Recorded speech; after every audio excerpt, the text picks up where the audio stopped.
విద్యాశాఖ మంత్రి ఐటీ శాఖ మంత్రి నారా లోకేష్ గారు వస్తున్నారు. మేము ఈ సందర్భంగా మంత్రి గారిని కోరుతున్నది ఒకటే, ఈ రాష్ట్రంలోన కుటుంబ ప్రభుత్వం ఏర్పడినప్పుడు మొట్టమొదటి సంతకం డిఎస్సి పైన పెట్టారు. ఆ మొదటి సంతకం ఇప్పటిదాకా అమలు కాలేదు. కాబట్టి వెంటనే డిఎస్సి నోటిఫికేషన్ని విడుదల చేయాలని చెప్పేసి, రేపు ప్రకటన చేయాలని చెప్పేసి మేము విద్యాశాఖ మంత్రిని కోరుతా ఉన్నాం. అట్లాగే ప్రస్తుతం జిల్లాల విభజన తర్వాత అత్యంత వెనుకబడినటువంటి కర్నూలు జిల్లాలోన మరి పారిశ్రామిక హబ్బు ఓర్వకల్లో పెడుతున్నామని చెప్పేసి మాటలు మాత్రమే చెప్పారు, కానీ ఇప్పటిదాకా అక్కడ ఏమీ పనులు మొదలు కాలేదు. వెంటనే రేపు నరేంద్ర మోడీ వస్తున్నారు కాబట్టి ఆయన చేత దీనికి రావాల్సిన నిధులను కూడా రాబట్టడానికి విద్యాశాఖ మంత్రి రాష్ట్ర ప్రభుత్వం చేత ఈ కూటమి లో ఉన్నటువంటి నాయకుల చేత ఒత్తిడి తీసుకొచ్చి అక్కడ వెంటనే పనులు మొదలు పెట్టించాలని చెప్పేసి మేము డివైఎఫ్ఐగా డిమాండ్ చేస్తున్నాం. అట్లాగే ప్రతి సంవత్సరం జాబ్ క్యాలెండర్ వదులుతామని చెప్పేసి హామీ ఇచ్చారు. మళ్ళీ ఇప్పటిదాకా జాబ్ క్యాలెండర్ మాట ఏమీ బయటికి రాలేదు. మరి జనవరి 7వ తేదీ వచ్చింది, ఇప్పటిదాకా ఒక్క జాబ్ కూడా వదిలినట్టు మాకు మాత్రం ఎట్లాంటి ప్రకటన రాలేదు.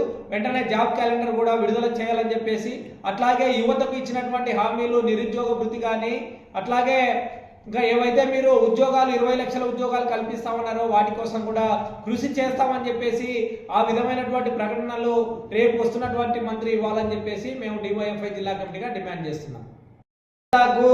విద్యాశాఖ మంత్రి ఐటీ శాఖ మంత్రి నారా లోకేష్ గారు వస్తున్నారు.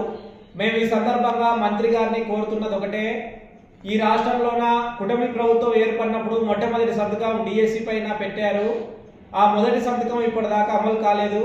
కాబట్టి వెంటనే డిఎస్సి నోటిఫికేషన్ని విడుదల చేయాలని చెప్పేసి, రేపు ప్రకటన చేయాలని చెప్పేసి మేము విద్యాశాఖ మంత్రిని కోరుతా ఉన్నాం. అట్లాగే ప్రస్తుతం జిల్లాల విభజన తర్వాత అత్యంత వెనుకబడినటువంటి కర్నూలు జిల్లాలోన మరి పారిశ్రామిక హబ్బు ఓర్వకల్లో పెడుతున్నామని చెప్పేసి మాటలు మాత్రమే చెప్పారు, కానీ ఇప్పటిదాకా అక్కడ ఏమీ పనులు మొదలు కాలేదు. వెంటనే రేపు నరేంద్ర మోడీ వస్తున్నారు కాబట్టి ఆయన చేత దీనికి రావాల్సిన నిధులను కూడా రాబట్టడానికి విద్యాశాఖ మంత్రి రాష్ట్ర ప్రభుత్వం చేత ఈ కూటమి లో ఉన్నటువంటి నాయకుల చేత ఒత్తిడి తీసుకొచ్చి అక్కడ వెంటనే పనులు మొదలు పెట్టించాలని చెప్పేసి మేము డివైఎఫ్ఐగా డిమాండ్ చేస్తున్నాం. అట్లాగే ప్రతి సంవత్సరం జాబ్ క్యాలెండర్ వదులుతామని చెప్పేసి హామీ ఇచ్చారు. మళ్ళీ ఇప్పటిదాకా జాబ్ క్యాలెండర్ మాట ఏమీ బయటికి రాలేదు. మరి జనవరి 7వ తేదీ వచ్చింది, ఇప్పటిదాకా ఒక్క జాబ్ కూడా వదిలినట్టు మాకు మాత్రం ఎట్లాంటి ప్రకటన రాలేదు.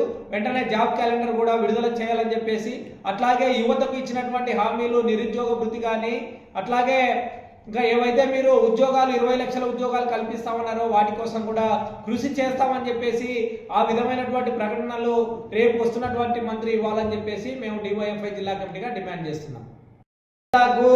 విద్యాశాఖ మంత్రి ఐటీ శాఖ మంత్రి నారా లోకేష్ గారు వస్తున్నారు. మేము ఈ సందర్భంగా మంత్రి గారిని కోరుతున్నది ఒకటే, ఈ రాష్ట్రంలోన కుటుంబ ప్రభుత్వం ఏర్పడినప్పుడు మొట్టమొదటి సంతకం డిఎస్సి పైన పెట్టారు.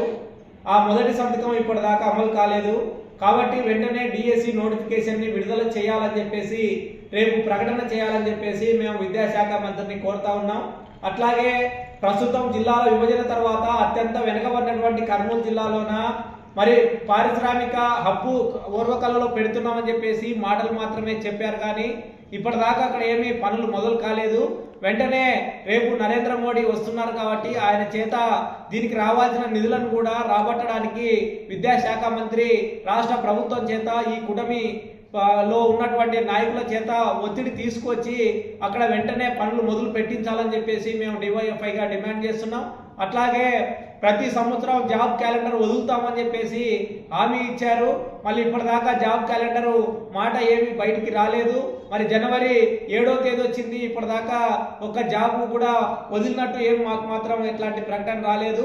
వెంటనే జాబ్ క్యాలెండర్ కూడా విడుదల చేయాలని చెప్పేసి, అట్లాగే యువతకు ఇచ్చినటువంటి హామీలు నిరుద్యోగ భృతి కానీ, అట్లాగే ఇంకా ఏవైతే మీరు ఉద్యోగాలు 20 లక్షల ఉద్యోగాలు కల్పిస్తామన్నారో వాటి కోసం కూడా కృషి చేస్తామని చెప్పేసి ఆ విధమైనటువంటి ప్రకటనలు రేపు వస్తున్నటువంటి మంత్రి ఇవ్వాలని చెప్పేసి మేము డివైఎఫ్ఐ జిల్లా కమిటీగా డిమాండ్ చేస్తున్నాం.